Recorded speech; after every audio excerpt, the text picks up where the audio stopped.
Nagra na.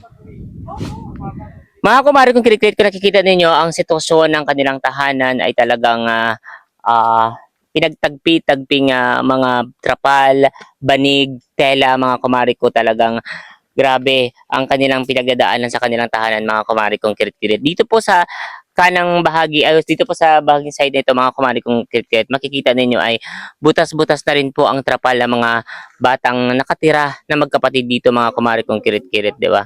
Dito po sa loob ay ang kanilang daanan papuntang kusina, at ito po ay si Kuya, kumuha na nga siya ng kahoy kasi magsasaing tayo ng kanilang umagahan at diretso tanghalian na po ito. Kasi around 10:23 na po ng umaga, mga kumari kong kirit-kirit, para po ay makapagsaing at makapag-almusal na yung mga bata. Mga kumari ko, kung makikita niyo sa loob, nandito na po si Kagawad Manitias, ang ating kasama na coordinator na OFW na si Ma'am Eliza, together with media coordinator po na si RC Bahala. So nandito po ang aming team para po bisitahin ang bahay ng mga batang ito. Naulilan na po sila sa ama at ina, mga kumari kong kirit-kirit.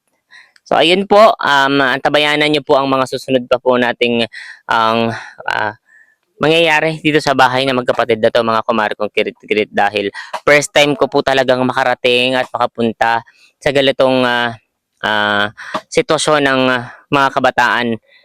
At first time ko po mangyayari sa content po ng Kirit-Kirit Talk na pumasok sa channel ko ay may naghingi ng suporta from concerned citizen na bisitahin nga po yung magkapatid na ito. Kaya maraming salamat po, kahit paano ay nabisita ng Kirit-Kirit Talks ang magkapatid na ito.